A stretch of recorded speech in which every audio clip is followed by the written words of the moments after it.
तो रिपोझिशनिंग आणि replacing is the last definitely.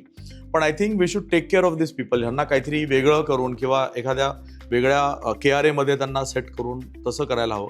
पण हा गिल्ट असतो ना, याच्यावर आपण काय बोलू शकतो? तर समस्या आहे, म्हणजे ही कश्मकश आहे, मनातली कश्मकश आहे. तर ह्याला हँडल करणं फार गरजेचंच. आणि ते गरजेचं नाहीये की it is happening only with the team member. हे आपल्या नातेवाईकांबरोबर पण होऊ शकतं. माझा मुलगा बिझनेसमध्ये आला किंवा माझी मुलगी बिझनेसमध्ये आली, शी और ही इज नॉट कॉम्पिटंट, आणि एका कॉम्पिटंट टीम मेंबरवर ते ओव्हर पॉवर करायचा प्रयत्न करतात. ती कश्मकश एक वेगळी असते, ही कश्मकश एक वेगळी असते.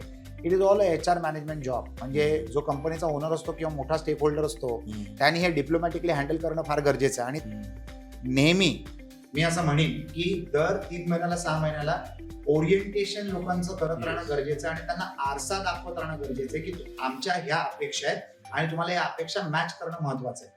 जर समजा तुम्हाला एका नवीन व्यक्तीला आणून त्यांच्यावर ठेवायचं गरज जर पडली, तर त्याच्यामध्ये कंपनीचं हित आहे आणि तुमची प्रोडक्टिव्हिटी इम्प्रूव्ह होईल, कारण he is a better team player than you. Dhirubhai अंबानीचं सगळ्यात मोठं शस्त्र काय होतं? He had people smarter than him working for him. बरोबर ना?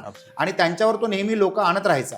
पण तो त्यांना ओरिएंटेशन द्यायचा की कंपनीची वाढ याच्यामध्ये होईल, तुमची प्रगती देखील होईल, आणि हा नवीन व्यक्ती तुमची प्रोडक्टिव्हिटी तुम्हाला मल्टिप्लाय करून देऊ शकतो. हे तुम्हाला त्यांना पटवून देणं गरजेचं असतं. आणि परत जसं मी तुम्हाला सांगितलं, हे बॅलन्सिंग ऍक्ट करणं फार महत्वाचं आहे. त्या बॅलन्सिंग ऍक्ट मध्ये जर तो सेट होत नसेल, तर मग नाविलाजाने तुम्हाला एक कडू निर्णय घ्यावा लागेल. जसं फॉर एक्झाम्पल, आपल्या शरीरातलं एखादा भाग कुजलं, लोक त्याला अँप्यूट करतात. म्हणजे that is the last option. एखादा ट्युमर असलं तर तुम्हाला ते ऑपरेट करावं लागतं. ते नाही केलं तर it will kill you. It will kill the organisation. Organisation, exactly. अनेक लोक निगडीत असतात.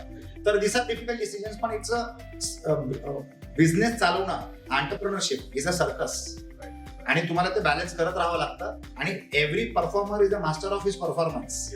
त्या परफॉर्मन्स मध्ये जर कुठे कमीपणा आला तर त्याला आरसा दाखवणं गरजेचं आहे, त्याला ट्रेनिंग देणं गरजेचं आहे, त्याला ओरिएंटेशन देणं गरजेचं आहे. त्याच्यानंतर जरी ते होत नसलं, then you have to take some important steps.